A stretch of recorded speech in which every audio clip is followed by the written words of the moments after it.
Have you heard? There's a new challenge out there which requires only finishing EX4 for tier 3, and it doesn't matter if it's scholars or apothecaries. What? No way you're talking, Kate! Yeah, Molu, okay. I don't have Molu yet, so it was a shame to see her here on the screen, but this doesn't matter.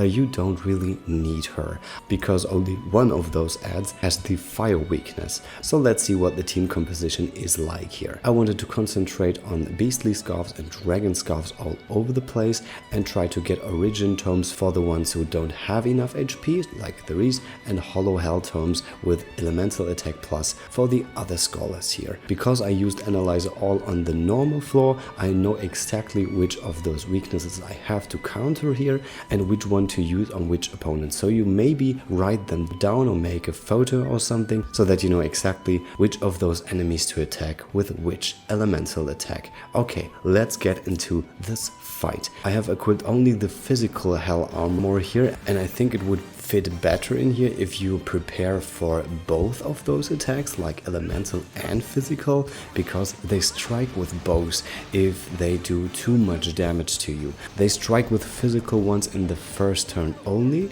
so I had the perception that they only do it over the whole course of the fight, but they don't. So you maybe consider that when fighting.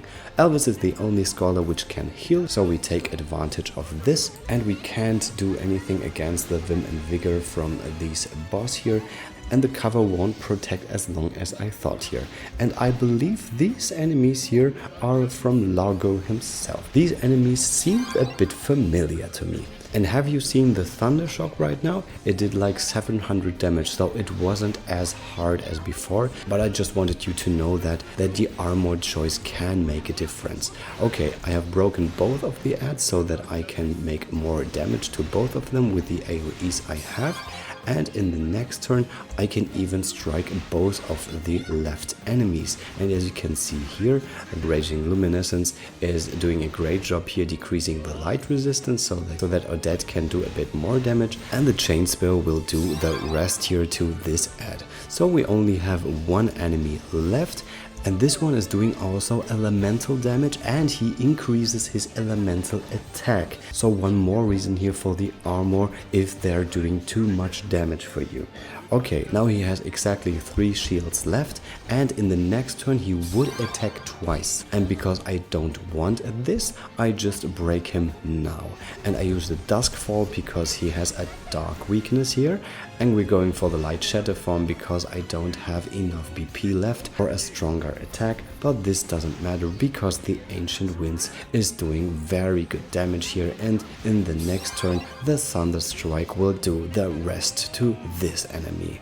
It was only 7 turns taken, so if you're missing some of those units, maybe you go for the newest Scholar banner to have a chance to get some of those units to deal better damage to those enemies here. Hey, and why didn't the Apothecary banner rerun?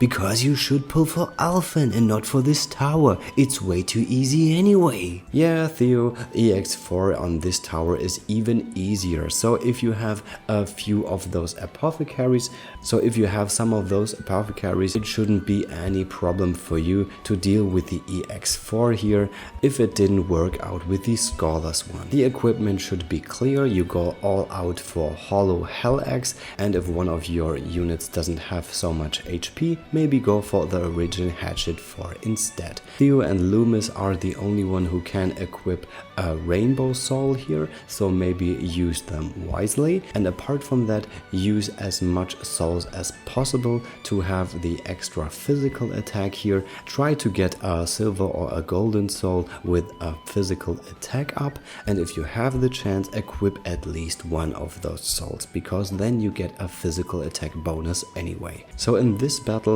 you can use regen. In the EX5 floor you can't, so just use the regen here as you please. Okay, let's fight these frogs here. In comparison to the Scholar's Tower, we can heal the whole group. but Theo is the only one who can attack all the frogs 2 times in a row.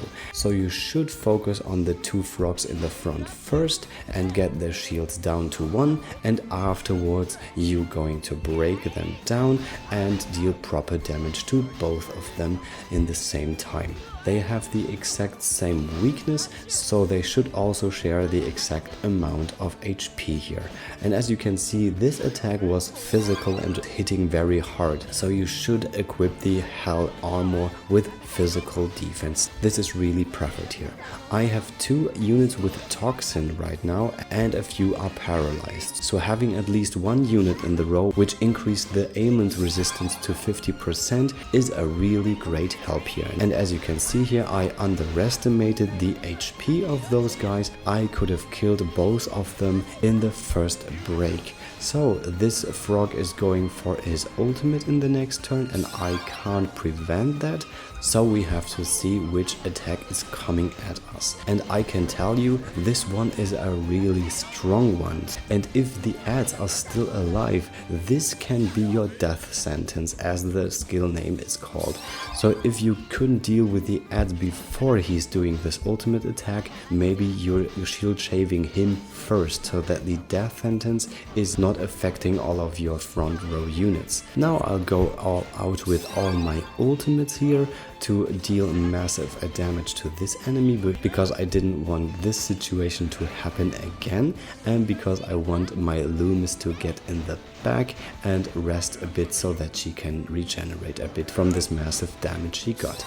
Maybe at 40% he's going for the Vim and Vigor, and he's strengthening his defense against physical and elemental attacks. So your best bet is to go into the break as soon as possible, and now he's going for the successive strike chance. And I didn't know if you have seen the HP regeneration, it was 7000, so maybe you should just go for the break instead, because this way he would regen like 21,000, and this is not worth waiting for it. So just break this guy as soon as possible and then go all out with all your attacks. And Gertrude does a really good job here with the demolition skill she just acquired from the newest update. So I think with this guide you're able to complete at least one of those EX4 challenges and acquire the 300 rubies from the tier 3. If you have any more questions about these 2 fights, please write them in the comments or write in my Discord group. And if you like this channel to class up, I really appreciate a subscription and thumbs up. See you next time, you're free to play.